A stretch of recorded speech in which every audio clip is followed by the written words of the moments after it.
Boa noite, povo de Deus. Vamos começar aqui a nossa live de hoje, nosso estudo sobre Apocalipse.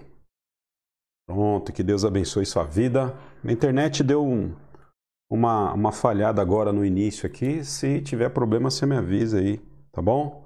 Que Deus abençoe sua vida. Pega aí a sua Bíblia e já vai abrindo a sua Bíblia aí. Hoje a gente não vai necessariamente chegar lá no livro de Apocalipse, só no finalzinho, capítulo 13. Hoje a gente vai falar a partir de Daniel, capítulo 7. Então, abra sua Bíblia aí no profeta Daniel, capítulo 7. Amém? Vou pedir um favor para a Nicéia, que minha internet parece que está caindo aí. Nicéia, faz um favor para mim. Pega aquele cabo de rede ali, o azulzinho. Espera um pouquinho que eu estou no Wi-Fi. Eu acho que eu estou tendo um problema aqui. Eu vou conectar o cabo de rede aqui para a gente não perder a qualidade. Passa aqui por trás, por favor. Obrigado. Deixa eu engatar aqui esse trem. Pronto, engatei aqui o cabo da internet e aí a gente não vai ter problema de cair. Vamos orar nesse instante? Vamos orar? Feche seus olhos, vamos falar com o Senhor. Pai, nós te agradecemos pela noite. Obrigado, Pai, por esse momento de estudo que o Senhor dá para nós diante da Tua Palavra. Obrigado pelo dia, pelo café, pelo almoço. Obrigado, Pai, pelo trabalho, pelo sustento, pela saúde. Obrigado, Deus, pela certeza da salvação que nós temos no Teu Filho Jesus Cristo. Obrigado, Pai, porque te reconhecemos como Deus e lhe reconhecemos como Deus a partir da pessoa do Seu Filho. Porque nós sabemos que existem muitos deuses, ó Pai, mas o verdadeiro Deus é aquele, ó Pai Santo, que é Pai de Jesus Cristo. E por isso nós estamos aqui para declarar que nós te amamos, te louvamos. Seja conosco, que esse estudo possa abençoar a vida da tua igreja. Lembramos aqui também, ó Pai Santo, da irmã Val, da mãe da Tavinha, que está hospitalizada, que passou por uma cirurgia. Que o Senhor seja com ela nesse momento, ó Pai, de convalescência, que ela possa ser, ó Pai Santo, preenchida pelo teu Espírito Santo, que ela possa ser consolada. Bem como lembramos, ó Deus, de todos os enfermos e também, Pai, da tua igreja, da Igreja Batista Central em Itaquera. Senhor, o Senhor é Deus. Senhor Pai, o Senhor, ó Deus, é o dono da igreja, é o cabeça da igreja. Sê com ela, em nome de Cristo Jesus. Amém, Pai Santo. Amém, Jesus. Amém. Agora que a Aricé me ajudou aqui com o cabo da internet, agora não vai cair de jeito nenhum. Abriu aí a sua Bíblia em Daniel capítulo 7. Daniel capítulo 7. Profeta Daniel fica lá no Antigo Testamento, ok? Antes de Jonas. Pega lá o Novo Testamento, Mateus, vai descendo aí um pouquinho. E aí você vai chegar no livro de Daniel, Daniel capítulo 7, depois de Ezequiel.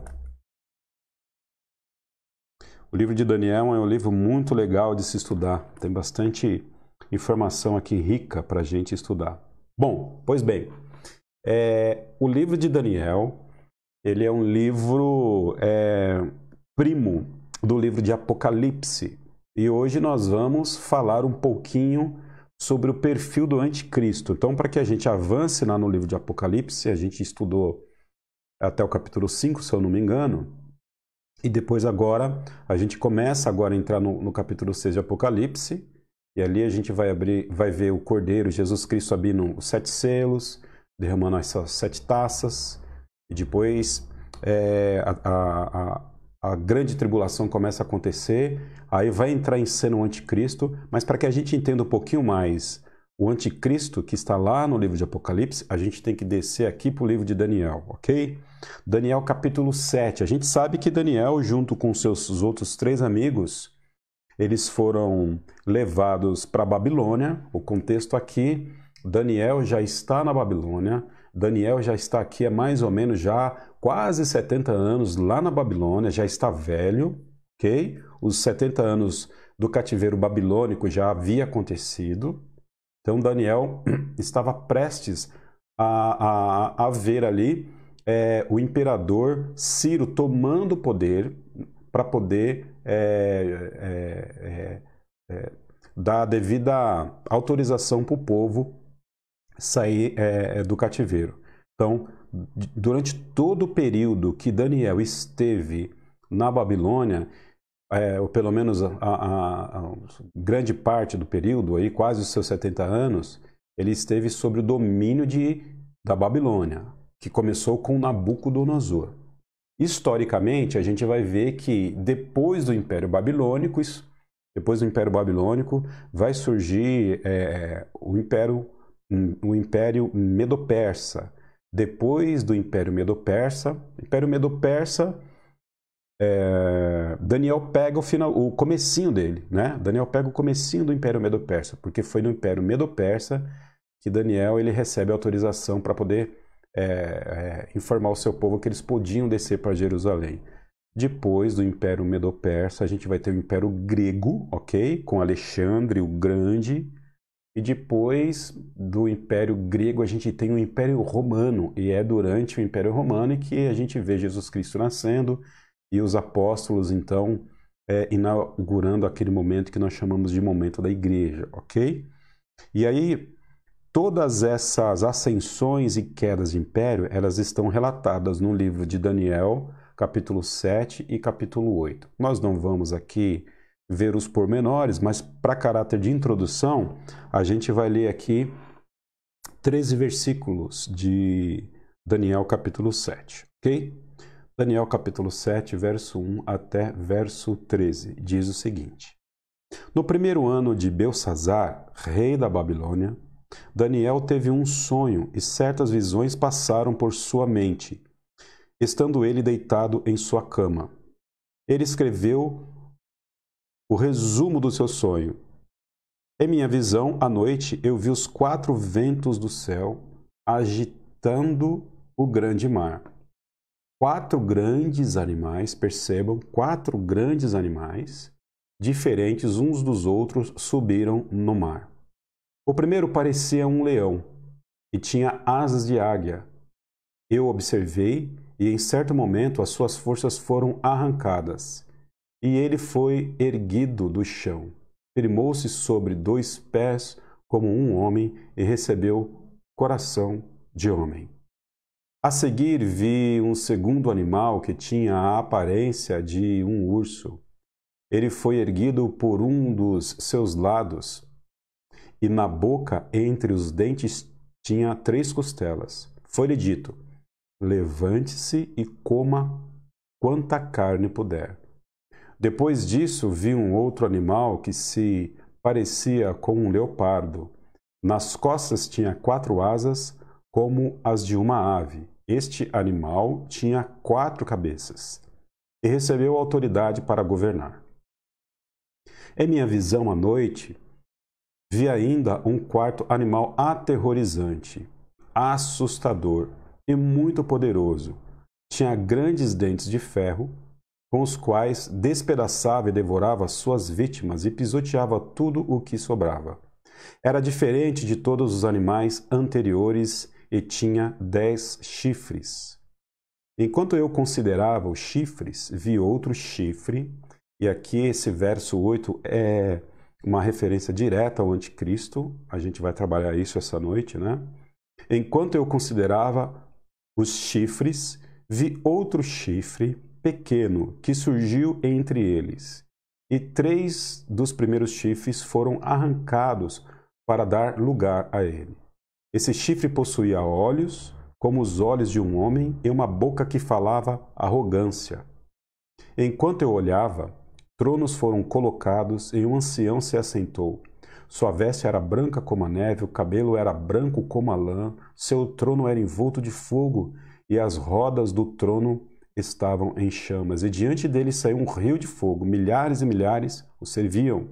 Milhões e milhões estavam diante dele. O tribunal iniciou o julgamento e os livros foram abertos. Aqui a figura do Cristo ressurreto, algo parecido com aquilo que o apóstolo João nos dá informação lá no livro de Apocalipse. Verso 11: Continuei a observar por causa das palavras arrogantes que o chifre falava, palavras de arrogância, né? Palavras de insolência que esse chifre falava. Fiquei olhando até que o animal foi morto e o seu corpo foi destruído e atirado no fogo. Dos outros animais foi retirada a autoridade, mas eles tiveram permissão para viver por um período de tempo. Em minha visão à noite, vi alguém semelhante a um filho de homem vindo com as nuvens dos céus. Ele se aproximou do ancião e foi conduzido à sua presença. Ele recebeu autoridade, glória e o reino. Todos os povos, nações e homens de todas as línguas o adoraram. Seu domínio é um domínio eterno, que não acabará, e o seu reino jamais será destruído. A partir do verso 15, nós já vamos ter aqui a interpretação sobre essa visão desses 4 animais que Daniel recebe.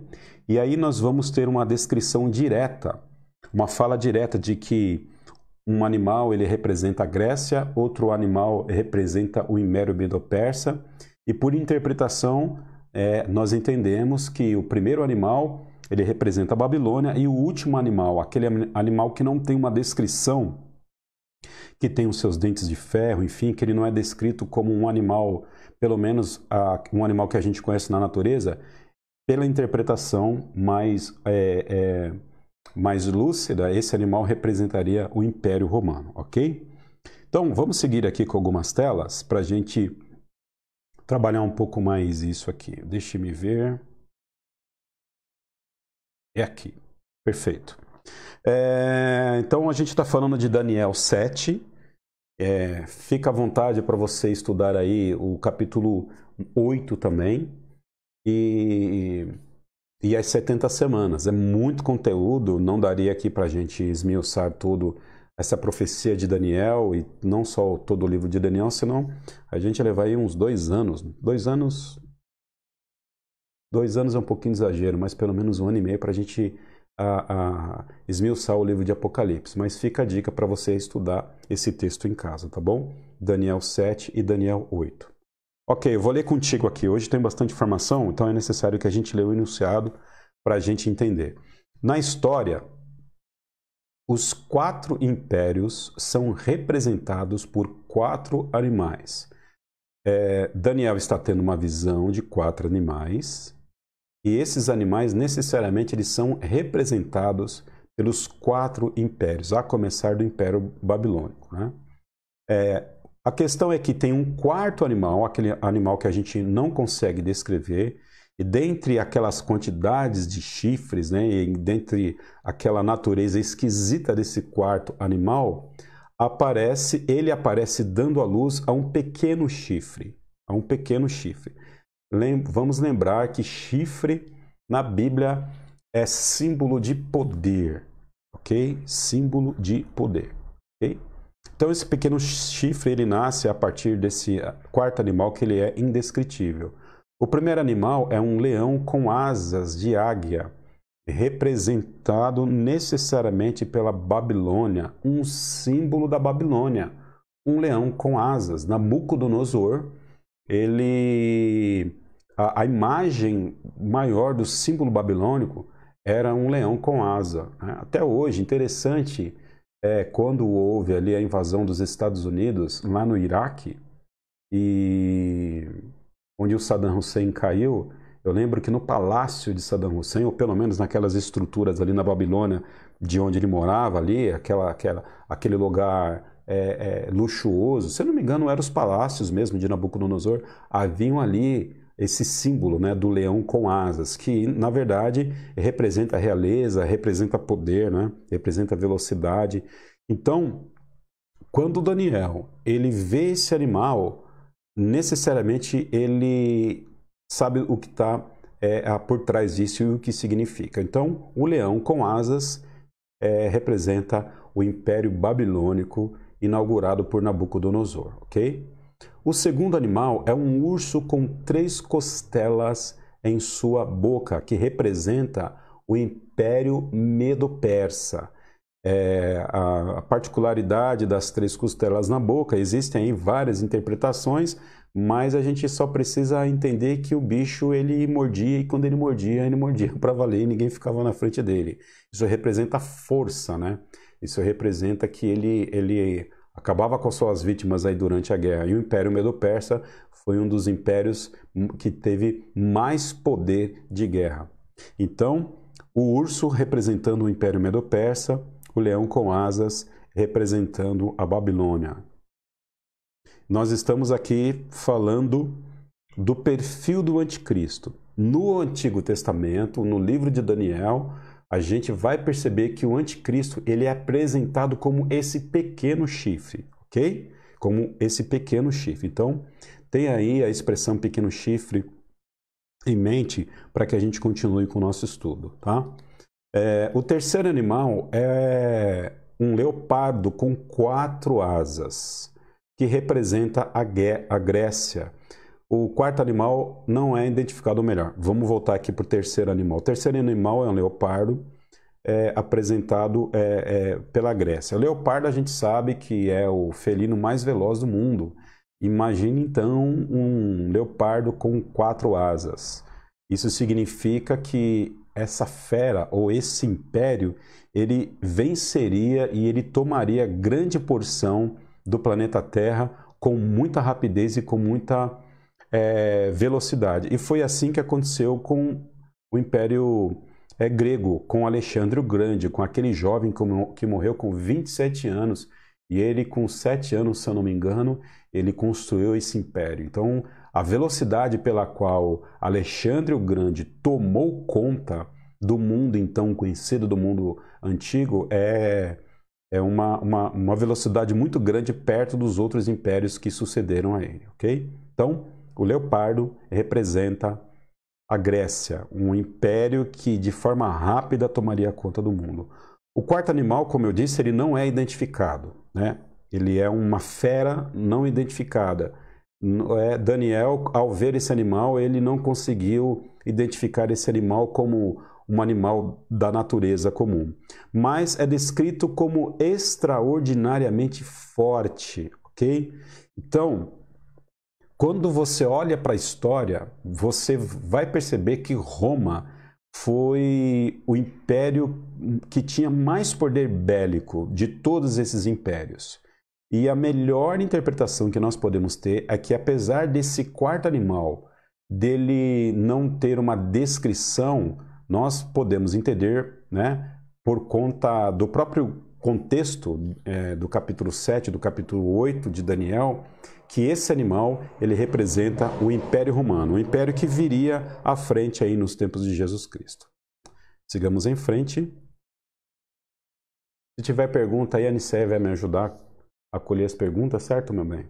Para a gente responder aí alguma coisa, ok? O anticristo.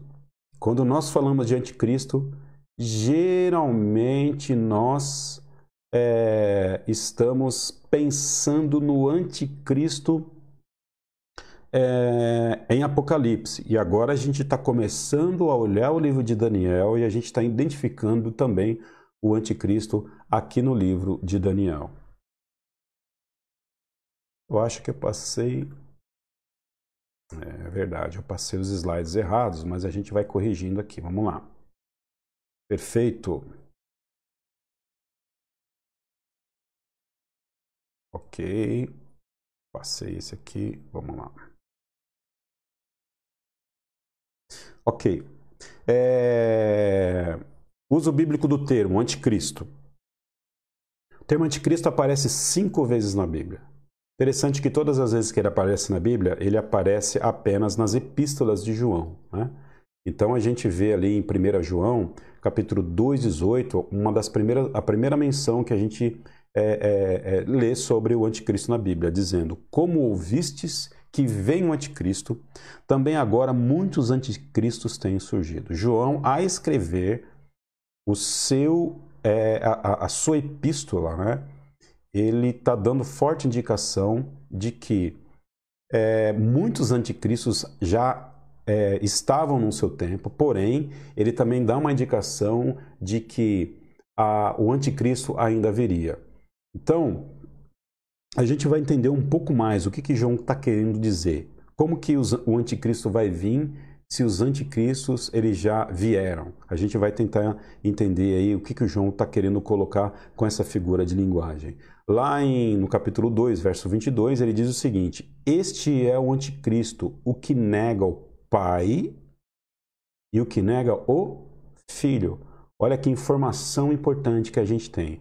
O anticristo é aquele que nega o Pai e que nega o Filho.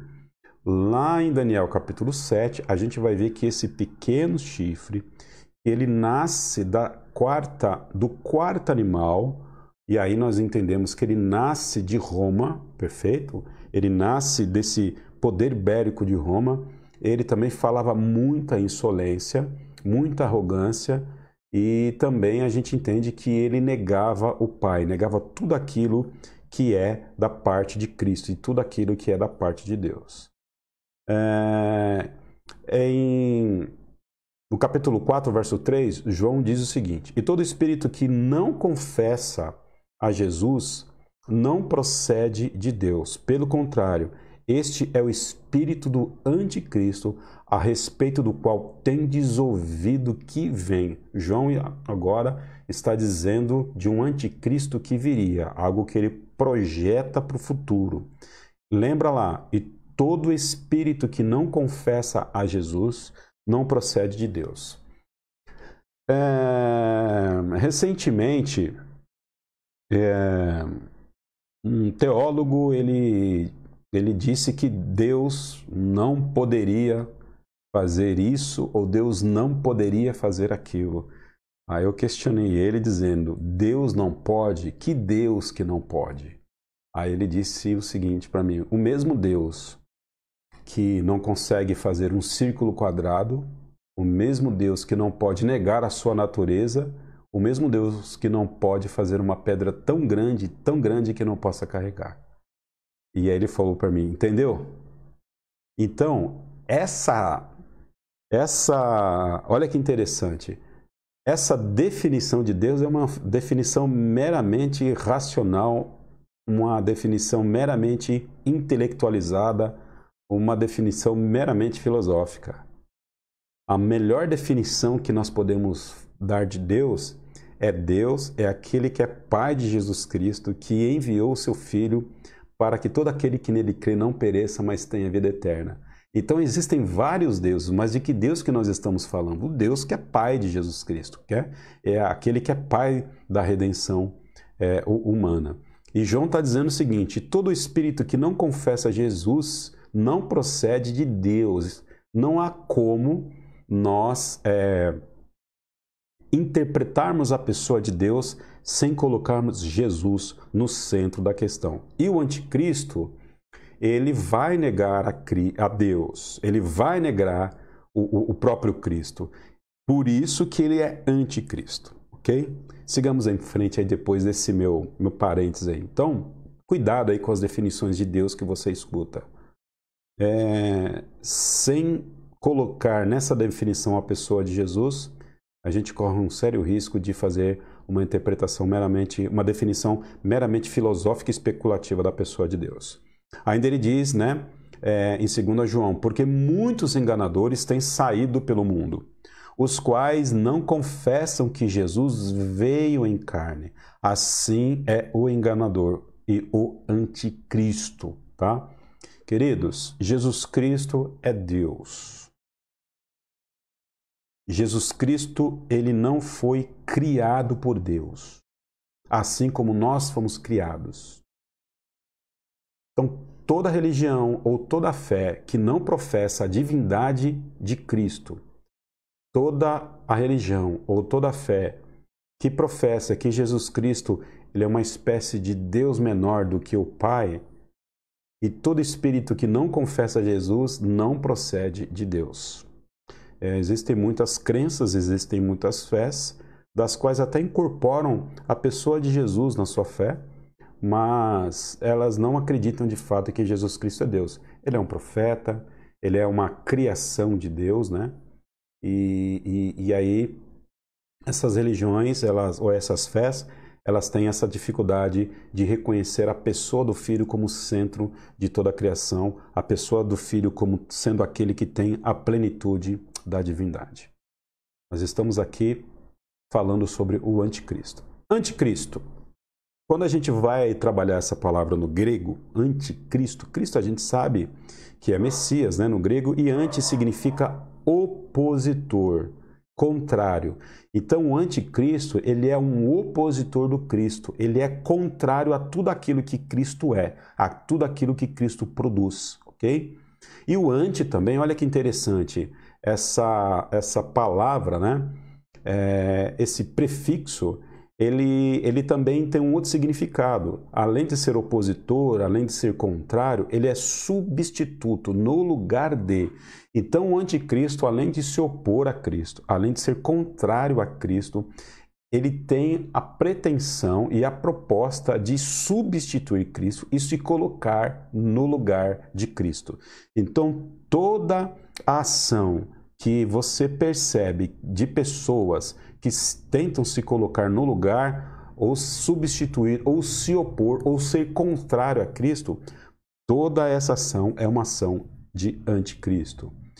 O próprio apóstolo João, quando ele vai pensar em anticristo, ele vai dizer o seguinte, olha, ouviste, né, que vem o anticristo, eu porém já digo que o espírito do anticristo já está no mundo. Então, o anticristo, ele vem e ele tem um propósito definido, ele tem um objetivo definido, porém, o seu espírito, a sua atuação, ela já acontece. Acontecia nos tempos de Jesus e acontece nos nossos tempos e vai acontecer amanhã. Então, nós sabemos que já existe uma operação do anticristo no mundo. E a gente não precisa ir muito longe para poder interpretar isso, né? É só olhar para saber como é que o mundo está andando, que a gente vai realmente perceber que o mundo está de mal a pior, ok? Lá em Daniel, como a gente viu, esse anticristo, ele é identificado, né? Como o pequeno chifre que sai daquele quarto animal. Perceba só, a gente está falando de Daniel. Daniel está ali no Império Babilônico. Quando ele vai começar a ter as suas visões, ele está saindo do Império Babilônico para entrar no Império Medo-Persa. E aí Daniel jamais vai ver o final do Império Medo-Persa. Daniel jamais vai ver o início do Império Grego, porque ele já morreu há tempos. E Daniel jamais vai ver a ascensão e o término do Império Romano. O que a gente identifica no capítulo 7 de Daniel, aquele animal indescritível, a gente identifica ele como Império Romano e ele gera, ele produz, ele concebe, né? Um chifre, e esse pequeno chifre ele toma uma proporção muito grande e começa a falar insolências. Esse pequeno chifre, então, perceba, ele nasce no Império Romano. Aí a gente vai entender que o Império Romano, ainda segundo Daniel, ele tem duas fases, né? Ele tem uma primeira fase que já aconteceu e uma segunda fase que a gente acredita que vai acontecer. Seria algo como um Império Romano renovado ou como um desdobramento desse Império Romano. Então, os 4 impérios eles aconteceram, porém existe uma segunda parte do Império Romano que há de acontecer, e é a partir dessa segunda parte do Império Romano que há de acontecer que, segundo Daniel, esse pequeno chifre nasce e começa então a fazer aí insolências diante de Deus. Então a gente está colocando o nascimento, a gente está colocando a ação do anticristo, pelo menos na interpretação que a gente tem do livro de Daniel, para o futuro. Isso não aconteceu, mas ainda vai acontecer, ok? Então, o anticristo em Daniel é o pequeno chifre. Em Apocalipse, nós vamos ver que ele é a besta. Existem 2 bestas no Apocalipse. Não que não tenha mais, né? Mas porque o diabo também é uma besta, né? Mas quando a gente lê a palavra besta no Apocalipse, nós vamos ver que existem 2 bestas. Existem uma menor e outra maior, né? Essa besta menor é o falso profeta e a besta maior é o anticristo.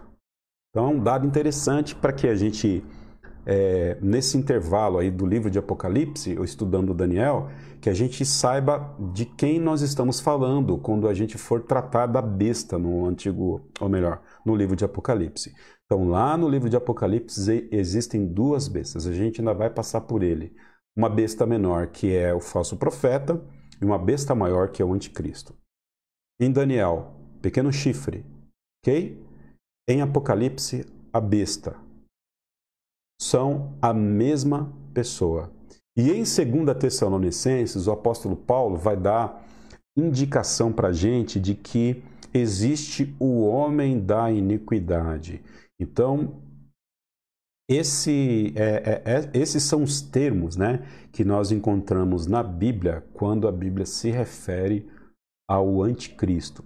Pequeno chifre em Daniel, anticristo propriamente dito no livro nas cartas de João, a besta no Apocalipse, se bem que no Apocalipse também a gente vai ver essa descrição do anticristo lá, né?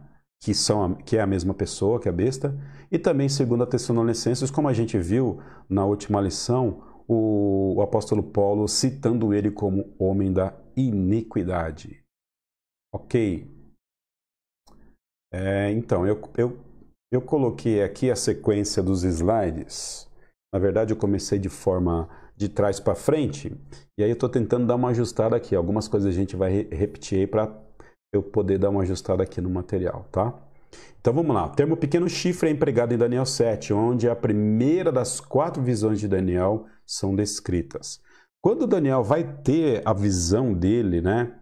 A visão da estátua, Daniel também ele está tratando da mesma proposta histórica, da ascensão e da queda dos impérios. Então, quando Daniel vai ter essas visões, Deus está dando para ele um panorama na história daquilo que vai acontecer. Por isso que a história já está escrita. Por isso que não é um homem que escreve a história. O autor da história é a pessoa do próprio Deus. Existe aí o que se chama de teologia da esperança, ou tem outros nomes dessa teologia, de que Deus ele nos cria e ele não sabe onde é que vai dar o rumo da história, até porque nós temos aí a nossa liberdade e aí a gente vai construindo o futuro a partir das nossas livres ações. Nós precisamos entender que Deus, ele decretou a história, inclusive decretou a liberdade, que também é um instrumento pelo qual nós usamos para cumprir a história que ele mesmo escreveu, né? Parece um paradoxo, mas a gente entende isso como uma soberania de Deus, e isso não tira em nada a nossa liberdade, a gente já tratou sobre isso, mas o fato é que a história ela já está escrita, a história ela já está determinada por Deus, e louvado seja Deus por isso, né?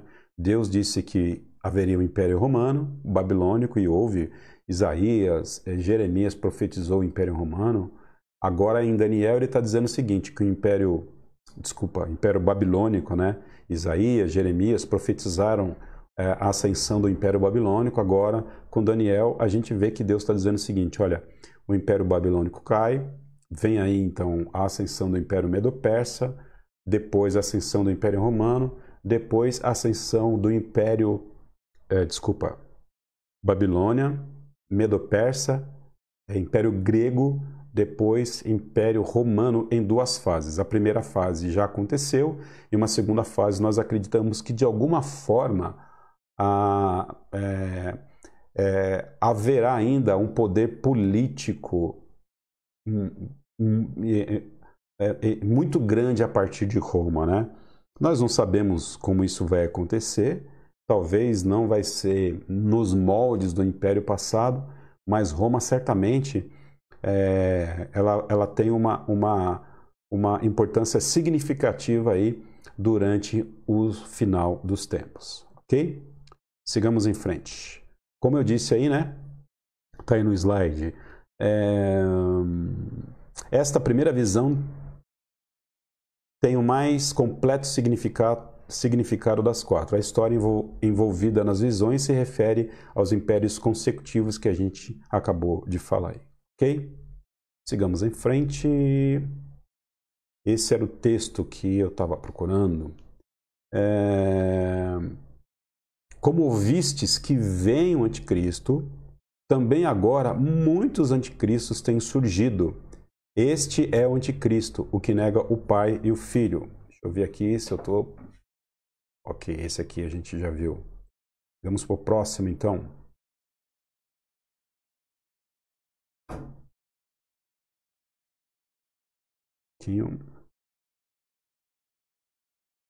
Esse a gente já viu também. Não, esse aqui a gente não viu, não.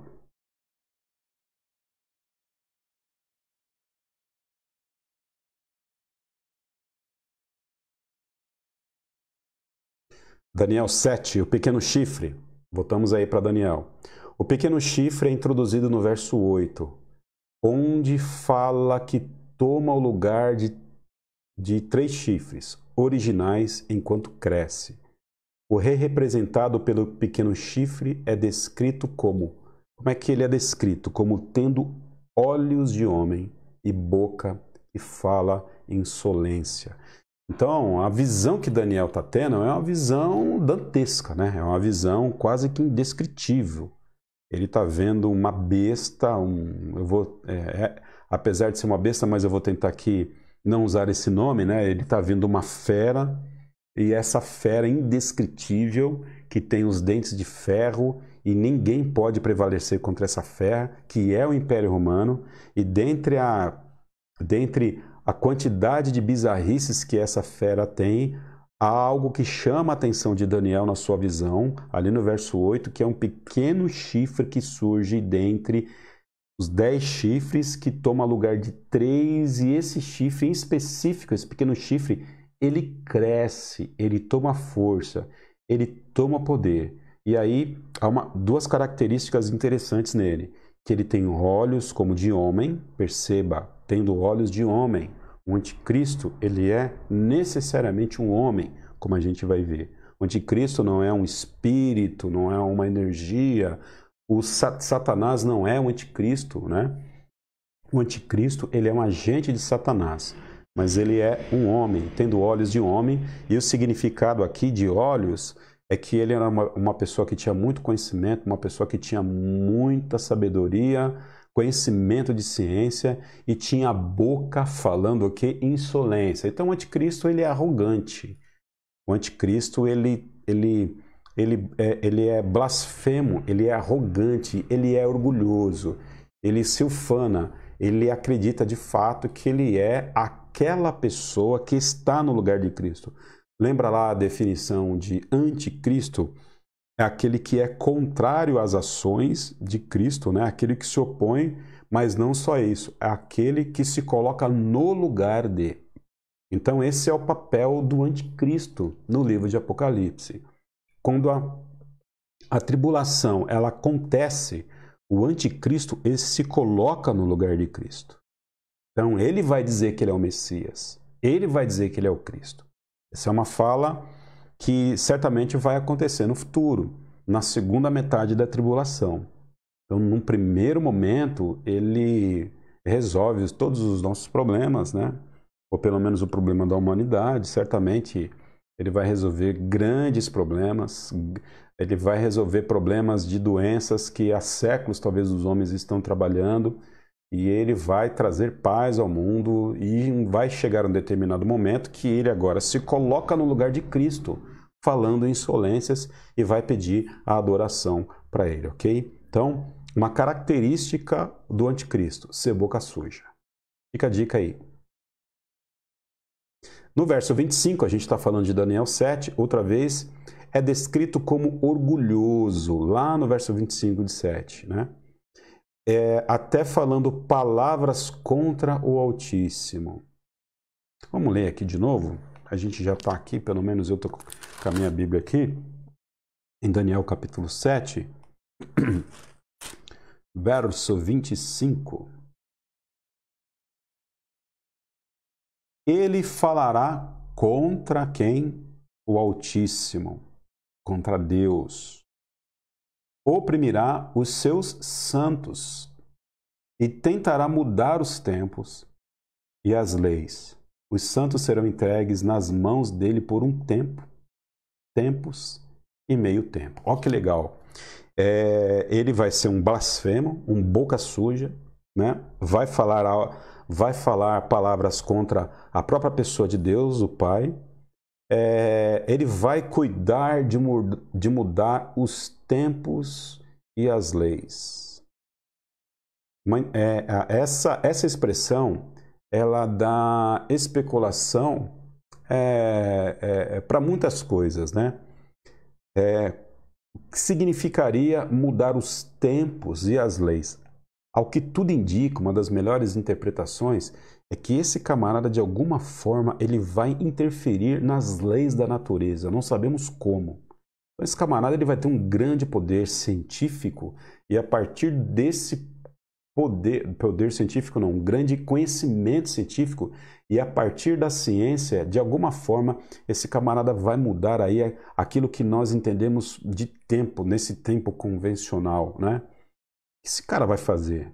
É interessante nós pensarmos isso. E certamente vai mudar as leis. De alguma forma, ele vai intervir nas leis naturais de Deus, fazendo algo extraordinário para que chame a atenção para ele. Continuará essa atividade por quanto tempo? Um tempo, 2 tempos e metade de um tempo. Então, quantos tempos nós temos aí? 3 tempos e meio. Ok? Então, a atuação do anticristo, a atuação dele é magoar os santos, a atuação dele mudar os tempos e a lei, a atuação dele falar palavras de insolência contra o Altíssimo será de 3 tempos e meio. E nós acreditamos, inclusive naquele pequeno estudo que nós fizemos das 70 semanas de Daniel, né?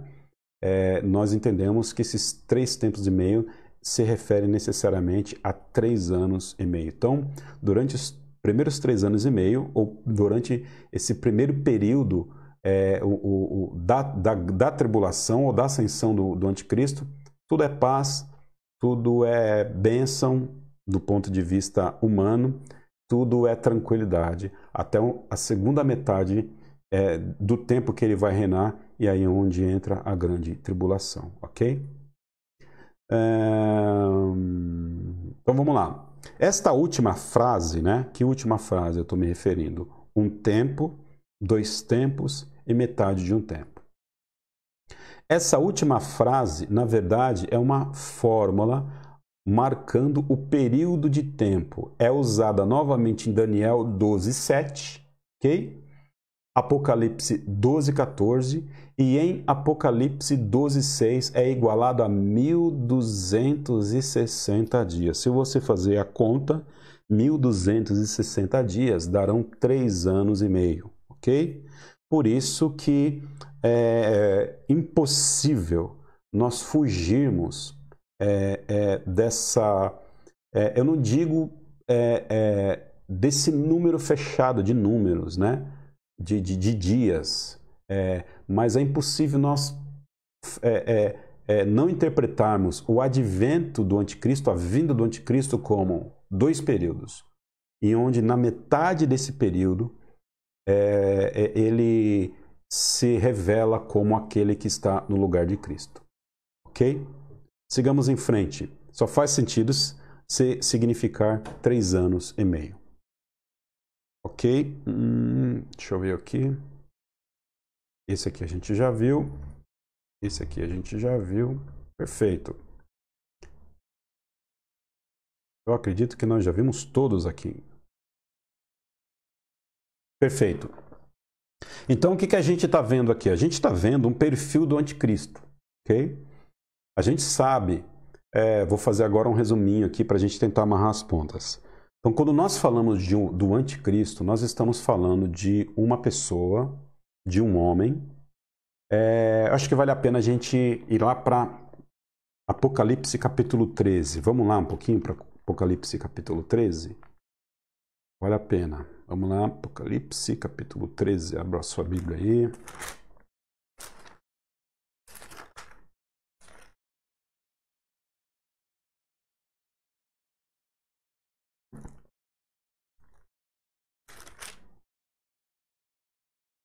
Ok. Perfeito. Dá uma olhadinha no verso 18, Apocalipse capítulo 13, verso 18. Aqui há sabedoria. Aquele que tem entendimento, calcule o número da besta, pois é número de homem. Número da besta é número do quê? Número de homem. A própria palavra de Deus interpreta a si mesma. O número da besta é o número de homem. Essa besta aqui é a mesma pessoa do livro de Daniel, que é o pequeno chifre, que também é o anticristo, ok? Essa aqui é a besta maior, a segunda besta no livro de Apocalipse. Pois é número de homem, e o seu número é 666. O número de homem é 666. Por que que o número da besta é assim? Eu não acredito que exista nenhum mistério aqui que não foi revelado a nós. De onde vem esse número, né? Eu lembro que quando eu era garoto, a crentaiada ficou doida com o www da internet, né? www.com.br, onde o www era o número da besta 666. E hoje a gente está usando aqui o www para poder falar da palavra de Deus às pessoas. Graças a Deus, o www não é do diabo. Pode até ser usado, mas não necessariamente é do diabo. O que a gente pode entender é que o homem ele foi criado no sexto dia. Lembra lá? O número da besta, e essa besta, que é o anticristo, é o número de um homem. Quem tem sabedoria, entenda, né?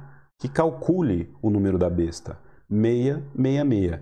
O número 6, que é no sexto dia da criação que o homem foi criado. E o apóstolo João está enfatizando aí o número do homem. 666. 7 é o número da perfeição, é o número de Deus, é o número da plenitude. 7 espíritos, 7 candelabros de ouro, 7 igrejas da Ásia. Jesus Cristo pediu para que a gente perdoasse as pessoas 70 vezes 7. Isso é um número divino, isso é um número de Deus. No lugar contraposto a isso está o número da besta, que é o anticristo, que é o número 666. Então, o que a gente pode resumir para que a gente condense aqui a nossa fala de hoje? Que quando nós lemos as Escrituras, a gente vai começar a perceber o seguinte, que há um programa de Deus para o final dos tempos. O final dos tempos ele já está programado e não há nada que o homem possa fazer para impedir isso. A ascensão de impérios e queda de impérios é algo que Deus estabeleceu.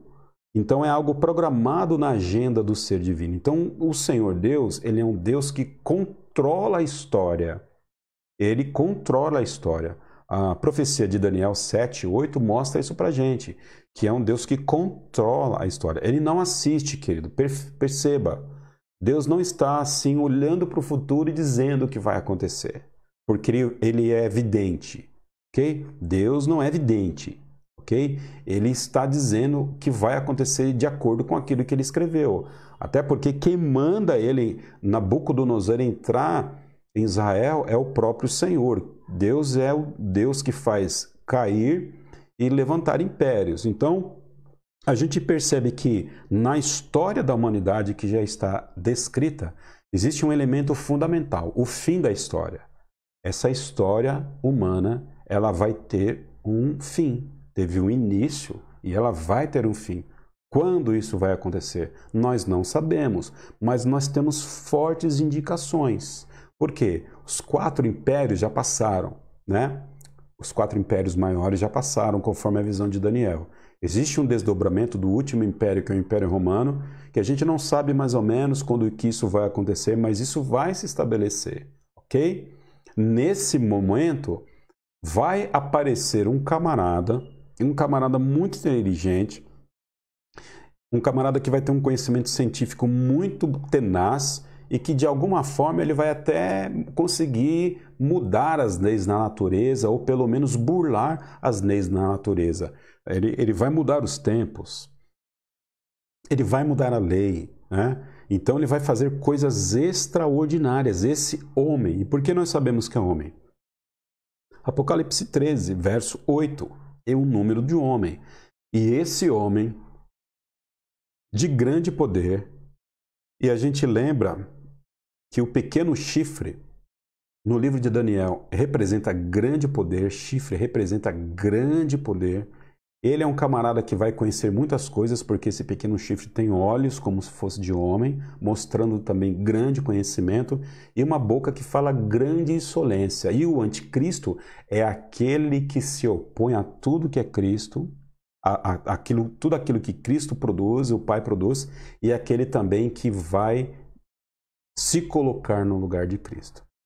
A gente agora vai voltar na semana que vem para o livro de Apocalipse, e a gente vai agora entrar e a gente vai entender que, de fato, haverá um momento em que o anticristo vai trazer uma certa paz à Terra, e depois da metade desse período que ele vai reinar, esses 3 tempos e meio, ele vai realmente trazer uma palavra de grande insolência, dizendo que é o próprio Cristo e blasfemando contra Deus.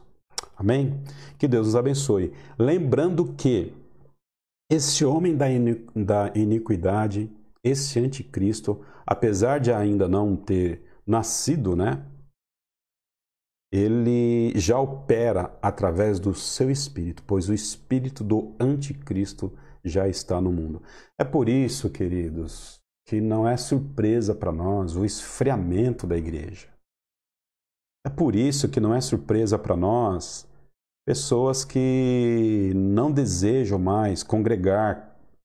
É por isso que não é surpresa para nós pessoas que se dizem crentes, salvos em Jesus Cristo, mas fazem tudo aquilo que uma pessoa salva em Cristo não faz.